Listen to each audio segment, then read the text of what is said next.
You're on with Lauren Zayu for Unbossed, Unbothered, and Unfiltered, a show about what you say, how you say it, and what to do after it's said. We'll talk about communications and messaging blunders, successes, distractions, and what all of it means for you. Join me for a crash course in what you need to know in politics and issues driving the 2020 elections. Hello and welcome to Unbossed, Unbothered, and Unfiltered. I'm your host, Lauren Zayu. It is November 10th, and we now know that Joe Biden is predicted to be the next president of the United States. But needless to say, he was not the only one on the ballot on election night, and there were definitely some races that didn't go the way that we were expecting. It was not the Democratic landslide bloodbath down ballot as far as taking over all three branches of government that we were prepared for based on pre-election polling. Here to talk about what happened and what didn't, we have Isaac Wright, a political and public affairs consultant at FSSG and co-founder of the Rural Voter Institute.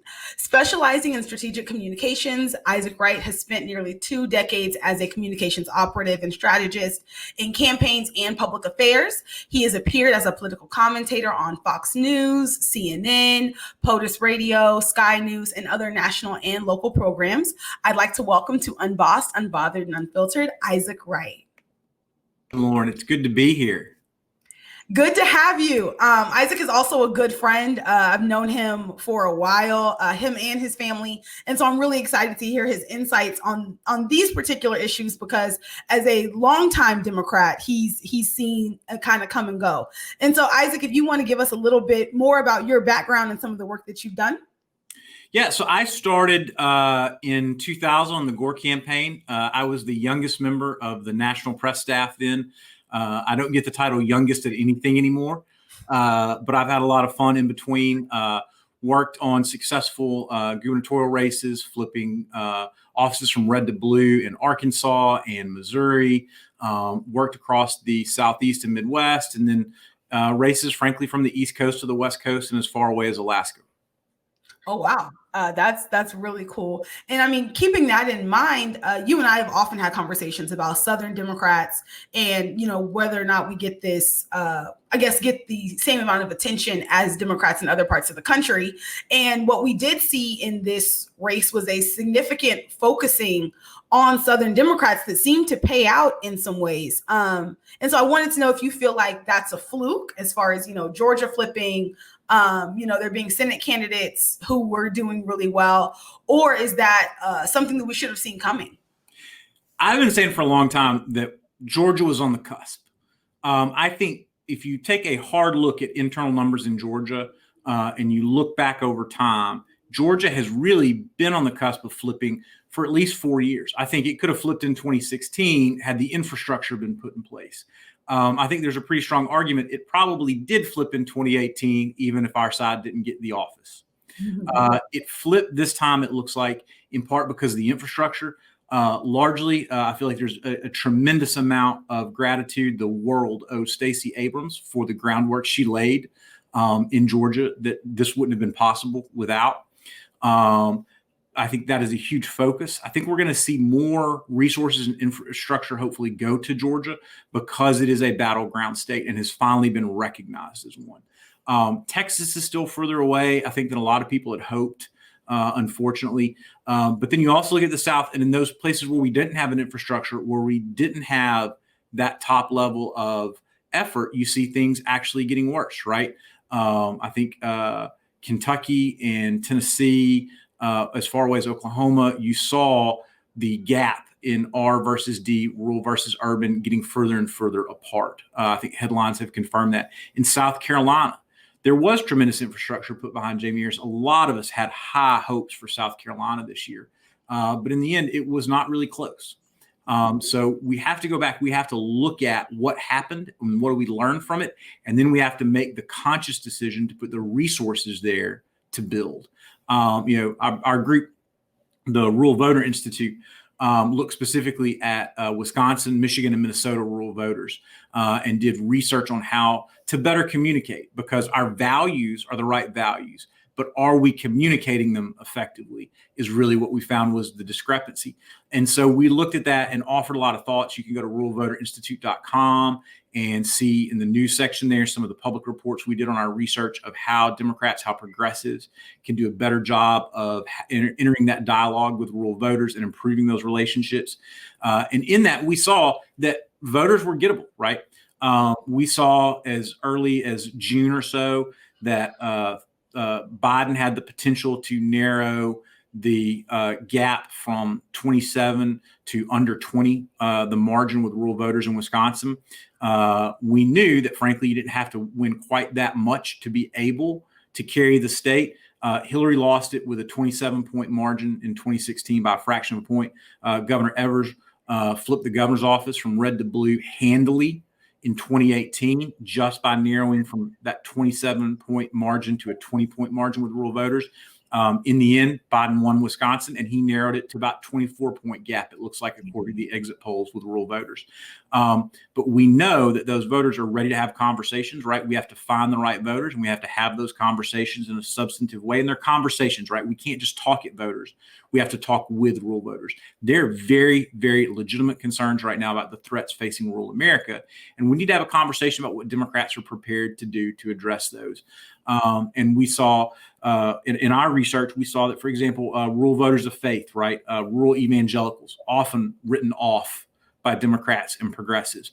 But we saw that when we talked to rural frequent church attenders in Wisconsin, we found that about half of those voters were gettable for Democrats, right? Imagine if we actually narrowed it to that margin. Specifically, 24% said they generally leaned a little bit Democrat, and then another 24% said they were open to voting for the right Democrat when the right person was on the ballot. So together, that's 48% of rural weekly church attenders that are open to voting for a Democrat if we do an effective job of communicating. And so that's a major opportunity to narrow some of those gaps. You know, in the faith community, I think we saw some big numbers happen this election cycle. The jury is still out on exactly what happened with the trends. There are a lot of different analyses floating around right now. More time will tell. But one of the most optimistic views, I think, or strongest reports I've seen was that the evangelical voter, that margin was narrowed by almost 250,000 votes nationwide in this election cycle. But I think there's a whole other conversation to have about, is the term evangelical a political term, or is that even a religious term anymore? Because I think it has gone into mainstream culture as a political dogma, and it's no longer really part of the faith conversation. It's evolved that way, but that's another conversation for another podcast. And I'm sure I'd actually love to have that one as well, because I think you touched on a couple different points here. So when you say a voting block is gettable, you mean like it's possible for Democrats to, I guess, is the conversation there more on narrowing or like ultimately winning that demographic at some point? Well, that depends on the demographic, right? Okay. And that's what we have to be conscious of. We have a really strong, diverse, strong coalition as Democrats, right? We have to hold that coalition together. We also have to look at how to expand it and grow it, right? When you look at where we saw the unexpected things in the outcome of this election, whether that was the Iowa U.S. Senate race, the South Carolina U.S. Senate race, when we look at what happened with state legislators across the country, the handful of U.S. House seats we lost this time, in a lot of those instances, there was a rural part of the district or the state at play. And so we have to hold our current coalition. We have to expand a little bit. And so when we talk about gettable in that demographic, for example, we're realistically not going to carry rural voters in the next election, right? You're looking at too strong of a gap nationally. However, if we can narrow that, we can win, right? And that's what we saw happen in 2020 compared to 2016. And frankly, in the presidential race and in statewide and congressionals, we saw that happen between 2016 and 2018, really, when we saw a big push there with us, that we saw a jump. Barack Obama in 2012 was running about a 12-point deficit with rural voters.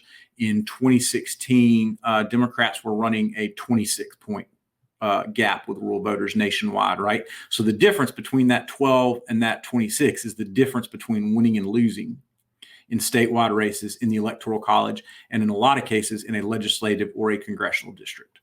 And like I said, we spent a lot of time and effort this summer engaged in conversations, focus groups, and then doing some quantitative data as well with rural voters, not to find an ultimate solution or a magic trick, but to begin a path of how we do better, right? This was the first step, right?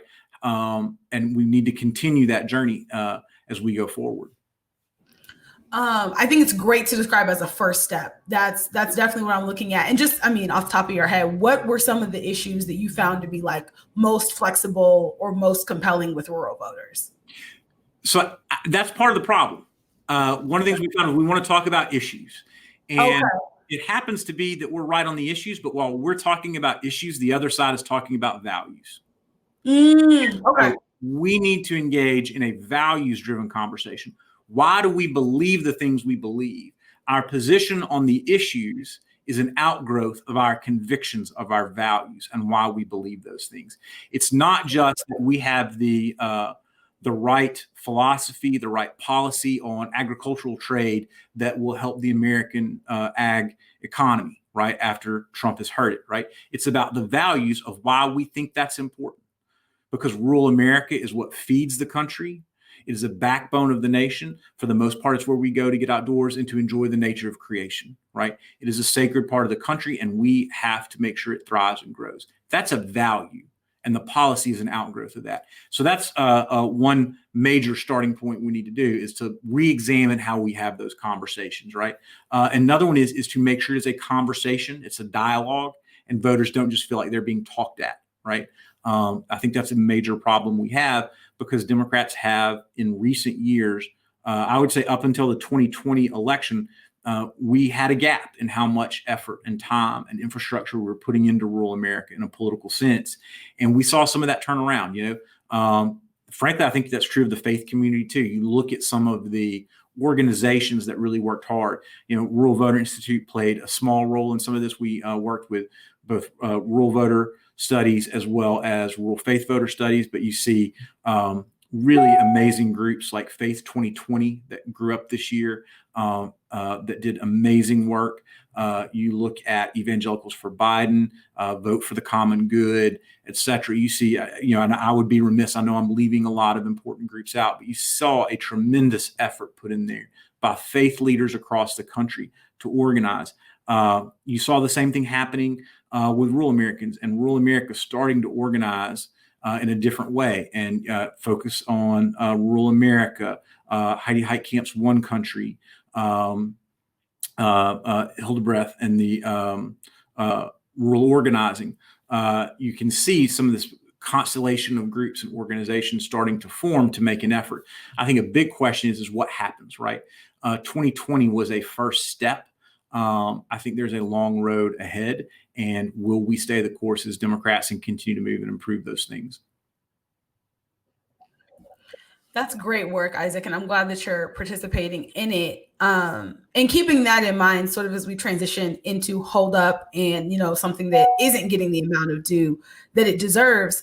And I've referenced this, I think, on previous episodes, but there was so much money and emphasis put on taking back the Senate, right? There was this idea that, it is true that the Senate has been complicit in so much of what the president has accomplished and attempted to accomplish recently. And so it seemed like, as of 2 weeks ago, that the Senate was very much in play, and that there were particular states, like you mentioned, South Carolina, also Kentucky and Texas and Mississippi, like places that you didn't normally see Democrats doing well, where they not only showed up with what felt like at the time a valid candidate, but also were raising good money.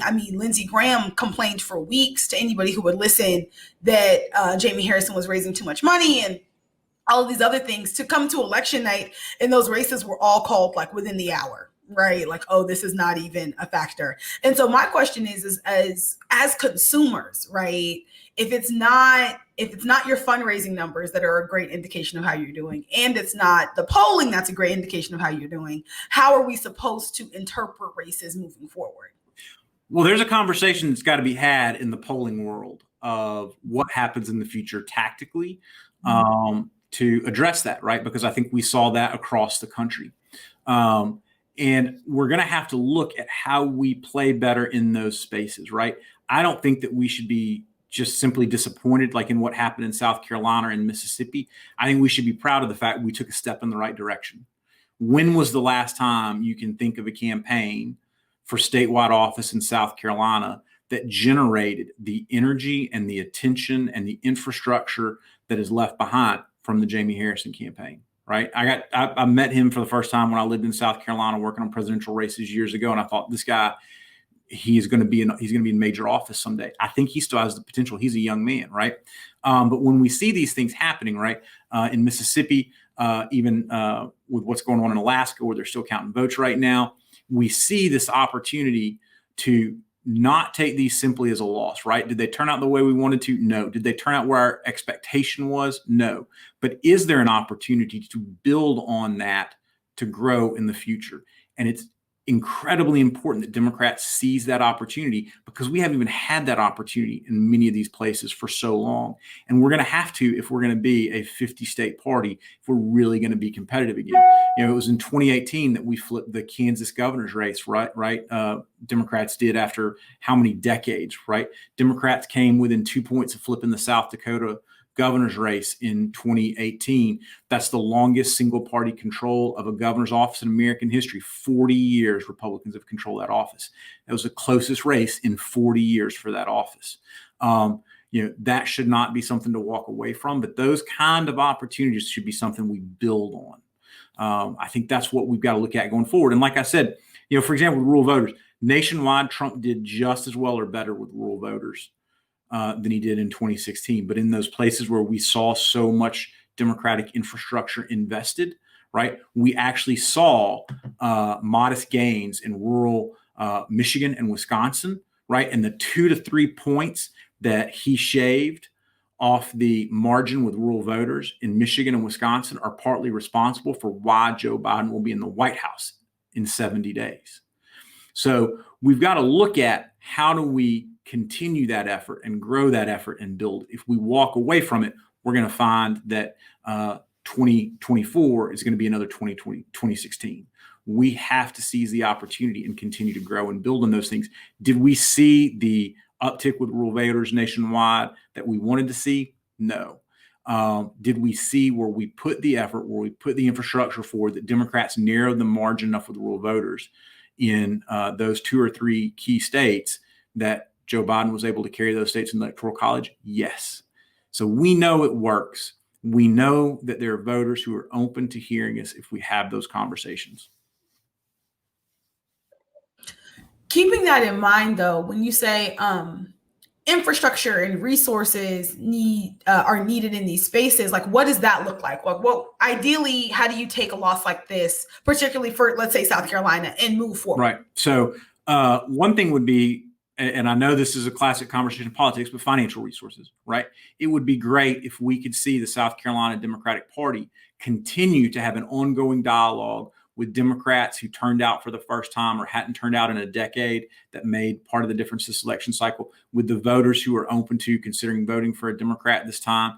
If they had the resources to continue a conversation with those people, in part through paid advertising, in part through real live physical organizers on the ground, human beings in those communities for the next 2 years, talking to voters, building those conversations, having town halls, right? It's human resources, it's financial resources, it's organizers on the ground.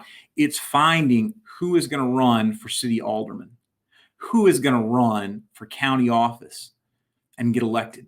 That person may be the next mayor, they may be the next state legislator, they may be the next governor, U.S. senator, congressman. All these things are on the table if we invest, but we have to invest at the beginning. We have to start investing locally. We don't just walk into places. You look at Jamie Harrison. Jamie Harrison was not somebody who just arrived and decided, hey, I'm going to be a candidate for U.S. Senate. There is someone who has invested so much of his adult life in making South Carolina a better place, right? We have to find and work with local folks on the ground and organizing communities to build that opportunity.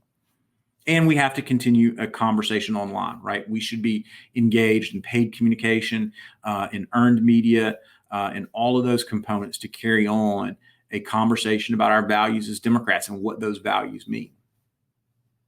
Just out of curiosity, as far as your personal opinion, so I'm thinking about what you're saying about values versus issues, which I think is a great way to frame like a classic difference in those conversations, and to talk about the trust that people want to feel for their elected official, right? And you trust someone who has that's a values conversation more than an issues conversation. So I definitely think that's really important. But I'm also wondering, I'm sure you heard about the, I guess alleged, I'm not sure, like the conference call that the congressional Democrats had on the House side after the election in the House. And there appeared to be this tension, right, of, the left drove turnout and was, an active and important part in this election, from people like AOC and Representative Ocasio-Cortez.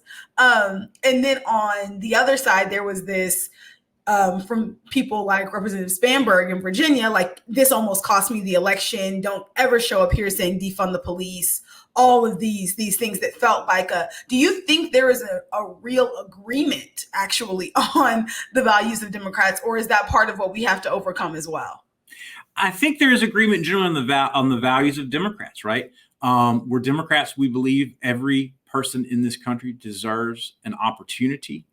We believe that every person should have a social safety net that offers to lift them up. We believe in working together for the common good. We believe in economic opportunity, educational opportunity. We believe in access to healthcare.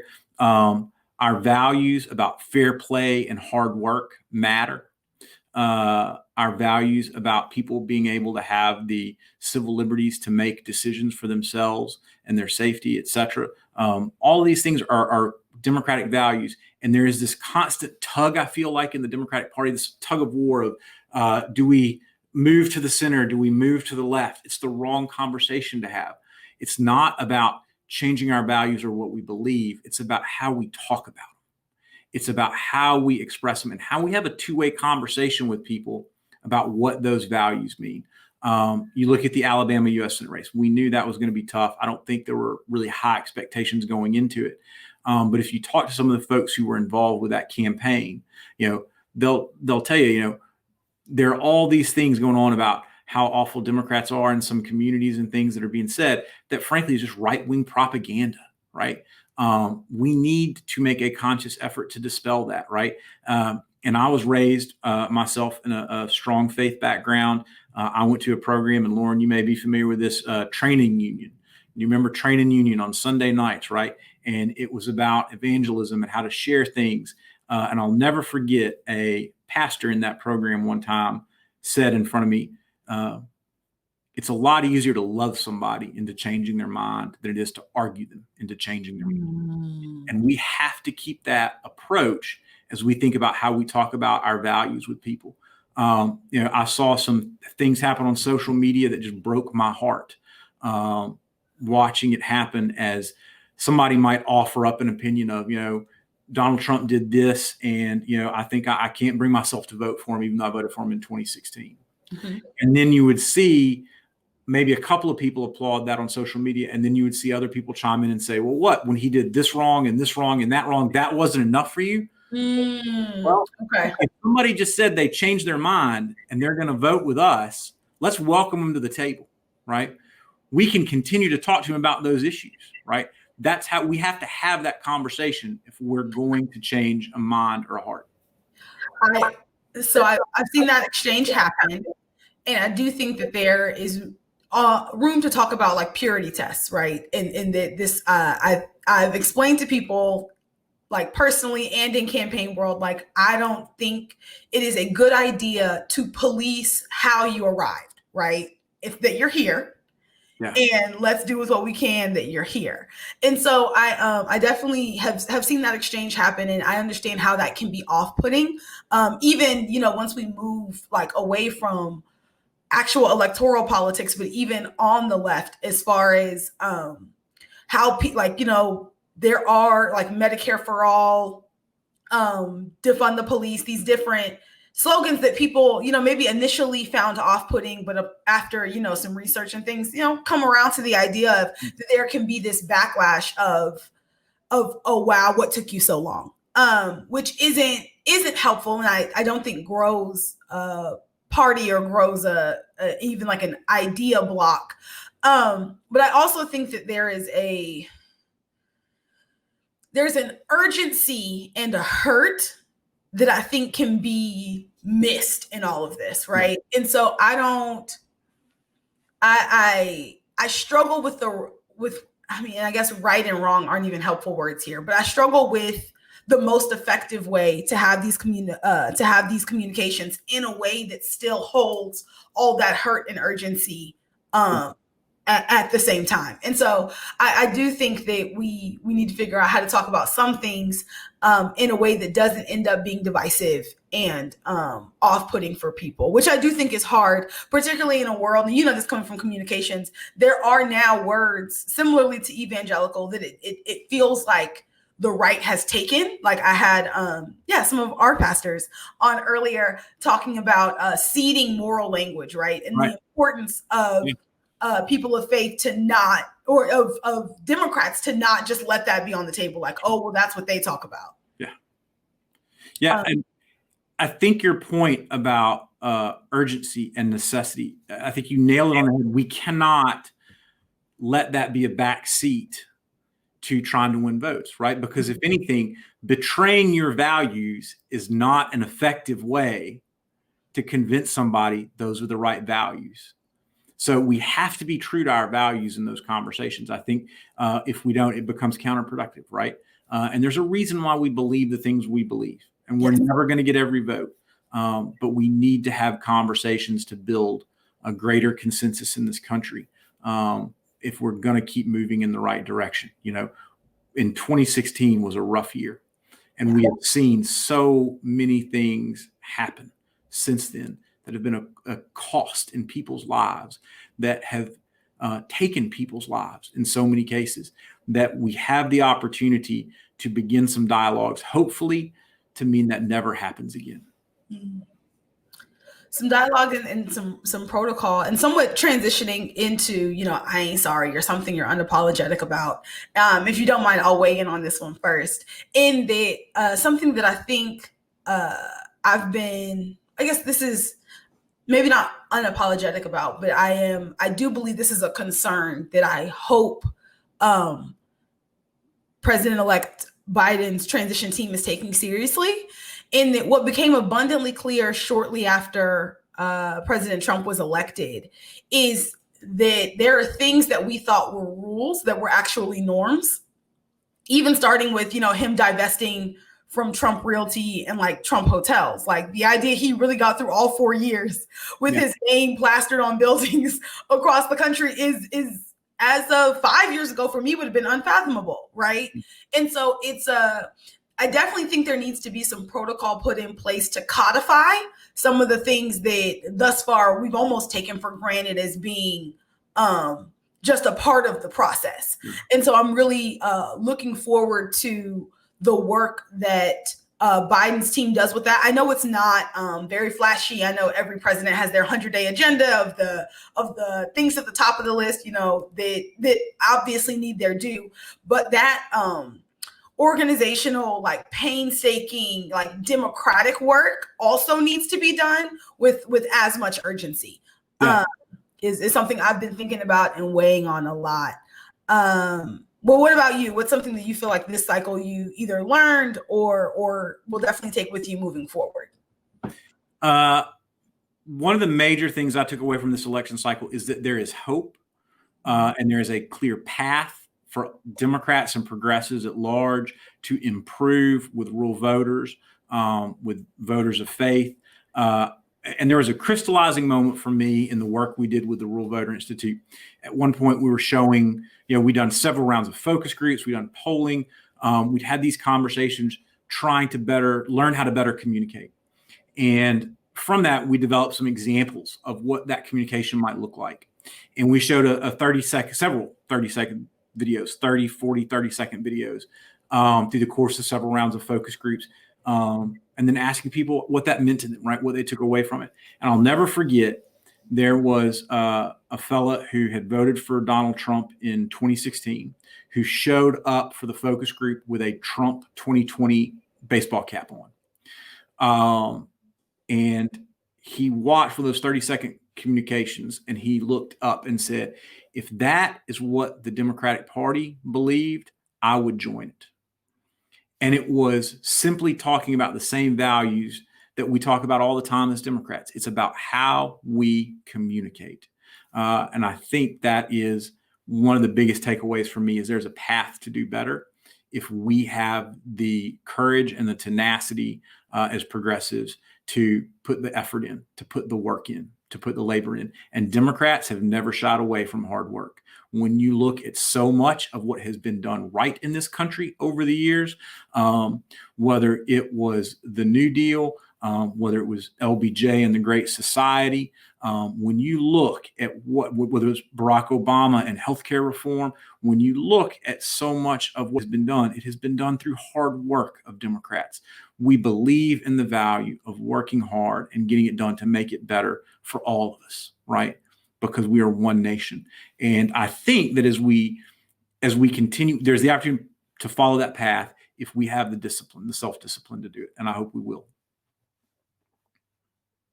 I think we will, if I'm honest, with the way this has gone. And in transitioning into Drunken Love, or the segment where, you get 2 minutes uninterrupted, what I would like to take a second to give, I guess, its due to, it's that I think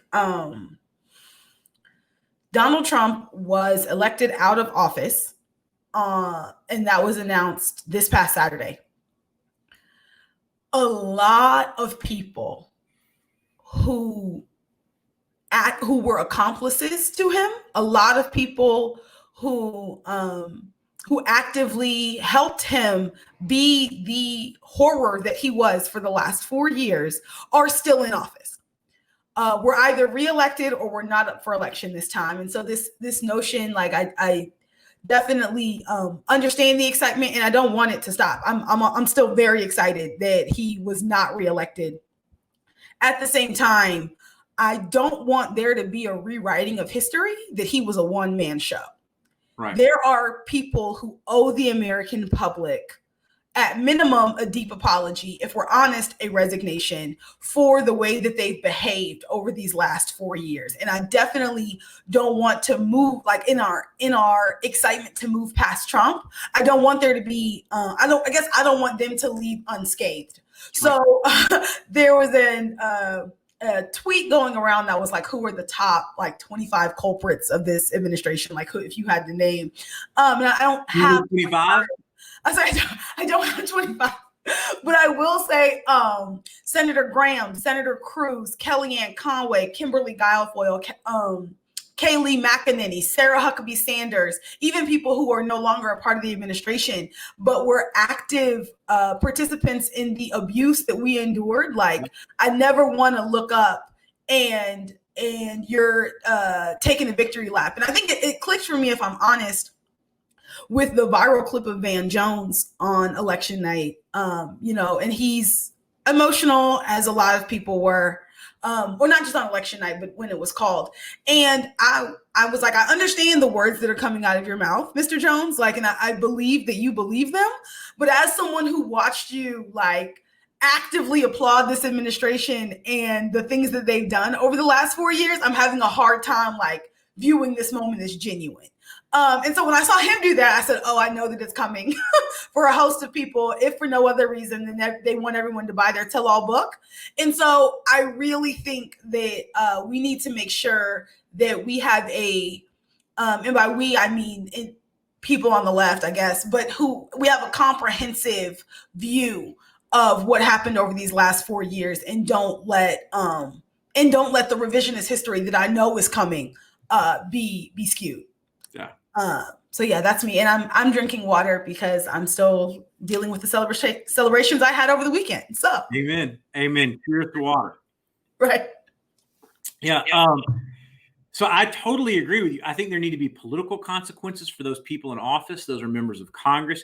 Frankly, those should be some of the governors who have spoken out against their own citizens of their state to avoid doing the right thing, like mask mandates or common sense moves to protect people from the pandemic, because it might put them on the opposite side of Donald Trump. And their political relationship with Trump was worth more than the lives and well-being of the people they were elected to represent.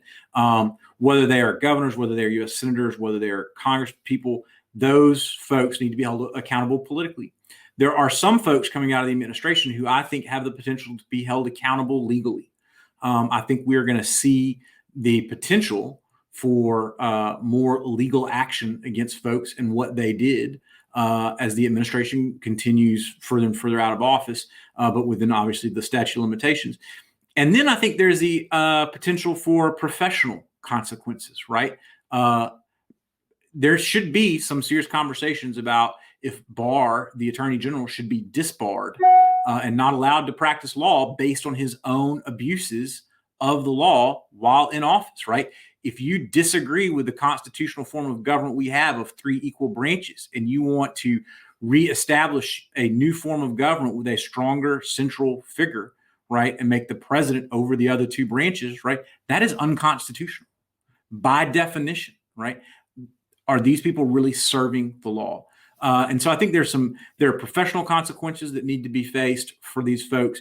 I hope there's not the typical revolving door of they land large salaries at Washington, D.C. think tanks and lobbying firms, et cetera. But time will tell on that. And right now, based on the Republican caucus's attitude in the House and Senate, I think there's a potential they may wind up with those big jobs, because let's be honest, not all, but the majority of the Republican caucuses are bolstering Trump's ridiculous allegations that are obviously false about issues in the election, right? They are partisans who are willing to put their loyalty to Trump ahead of their loyalty to the country and its own well-being and interest. They're willing to sacrifice people's faith in their country and skew it if it helps Donald Trump, right? That is against their oath of office. These folks need to be held accountable politically, and we need to remember it. But if that is the current climate of the National Republican Party, there's a pretty good chance that some of the administration officials will still land some pretty good jobs in the short term. But I think history will hold them accountable for what they did.